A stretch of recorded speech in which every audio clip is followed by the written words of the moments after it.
நம்ம நூலை வச்சுட்டு போயிடலாம், கையில் வச்சுட்டு ரொம்ப கஷ்டம். அதான் அந்த நினைவுபடுத்தலாம். அதுக்கடுத்தாப்புல நமக்கு என்ன செய்யணும், வராமல் இருக்கக்கூடாது, போட்டி இருக்கணும். நல்லா தெளிவாக சொல்கிறோம். வளாத எசிசு வளா எடுத்தோம் பாலும் பாயலாம். ரொம்ப தெளிவாக வாழ்க்கையினுடைய வழிமுறையை நம்ம ரொம்ப அழகாக தெளிவாக சொல்லித்தரலாம். நீ என்ன செய்யாத, ஒருத்தர் போய் ஆராயாத, இவன் எப்படி அதை எப்படி அதெல்லாம் நீ பார்க்காத. ஒருத்தருக்கு ஒருத்தர் கோபத்தை அதிகப்படுத்தி கொள்ளாத. நல்லா யாரை விரும்புகிறான் அதே தெளிவாக சொன்னான். இல்லைன்னாக எது செய்யணும், உபகாரியாக இருக்கணும். இந்த செயல் திட்டங்கள் நம்மகிட்ட வரும்போது எவ்வளோ ஒன்று ஒன்றா அழகாக சொன்னாங்க. இந்த செயல் திட்டங்கள் வரும்பொழுது மென்மேலும் நல்லா நமக்கு முன்னேற்றத்தை தருவான். இதை நம்ம செய்ய வேண்டிய உதவி என்ன, இந்த நமக்கு இன்னைக்கு தமிழகத்தில் நம்ம வாழ்கிறோம். நம்முடைய வாழ்க்கை, நம்ம மனைவி மக்களுடைய வாழ்க்கை, பிள்ளைகளுடைய வாழ்க்கை பிரச்சனை இல்லாமல் யார்கிட்ட எந்த உதவி கேட்கறது இல்லை. நான் ஒன்றே ஒன்று தான், நம்ம நிம்மதியாக வாழணும். அது மட்டும்தான்.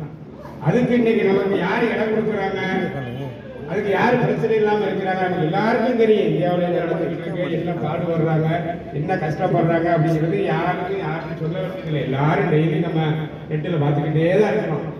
நாளைக்கு இன்னைக்கு நம்ம தப்பிச்சிட்டோம், 50 வயசாச்சு 60 வயசாச்சு வந்துட்டோம். நாளைக்கு நம்ம ஃபுல்லாக வாழணும்.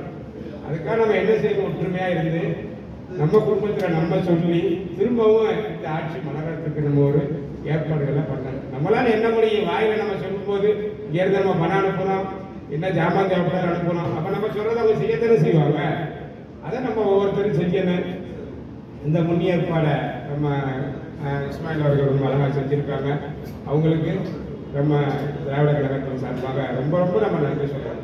இது அப்படியே நம்ம இந்த வழிமுறை, இந்த செயல்பாடு, இந்த திட்டங்கள் இதோடு நிறுத்தக்கூடாது.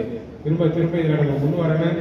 நாம் எல்லோரும் இதில் ஒரு உறுப்பினராக சேரணும். அந்த வாய்ப்பை எல்லாம் நம் அனைவருக்கும் தந்து நாம் அனைவர்களும் இந்த விழாவினுடைய ஏற்பாட்டாளர்கள், செலவு செய்தவர்கள் அனைவர்களுக்காகவும் துவா செய்ய வேண்டும் கேட்டுக்கொண்டு, அல்லாஹ் தஆலா நம்முடைய வாழ்க்கையை நிம்மதியாக வரக்கத்துள்ள வாழ்க்கையாக ஆக்கி வைப்பானாக என்று துவா செய்து ஆமீன் யா ரப்பல் ஆலமீன். கடைசியாக நம்முடைய துணை அமைப்பாளர் இஸ்மாயில் அவர்கள் என்று நிறுத்துவார்கள். அஸ்ஸலாமு அலைக்கும்.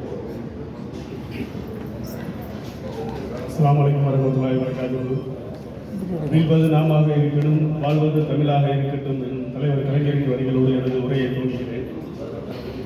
திமுக அயலக அணி மதீனா கிளையின் சார்பாக நடக்கும் முப்பெரும் விழா கூட்டத்திற்கு வரையறுத்து நிற்கக்கூடிய கழக உடன்பிறப்புகள், கூட்டணி கட்சி நிர்வாகிகள், தோழர்கள், நண்பர்கள், மகளிர் அணியினர், குழந்தைகள் அனைவரையும் வருக வருக என வரவேற்கிறேன். முதற் கூட்டமே முப்பெரும் விழாவாக நடைபெறுவது முத்தாய்ப்பான மகிழ்ச்சியான ஒரு விடயமாகும். இந்த கூட்டத்தை நடத்துவதற்கு எங்களுக்கு அனுமதி அளித்த எங்கள் அமைப்பாளர் அண்ணன் எழில்மாறன் அவர்களுக்கு முதற்கண் நன்றியை தெரிவித்துக் கொள்கிறேன். ஜித்தா, தம்மாம், ரியாத் போன்ற பெரிய நகரங்களில் தமிழ் மக்கள் அடிக்கடி ஒன்று கூடுறாங்க. பட் மதினாவில் இந்த மாதிரி ஒன்று கூடுறதுங்கிறது ரொம்ப கம்மியாக இருக்குது. கொரோனா காலத்துக்கு பிறகு அது சரியாக நடைபெறலை. இப்போ எங்களுடைய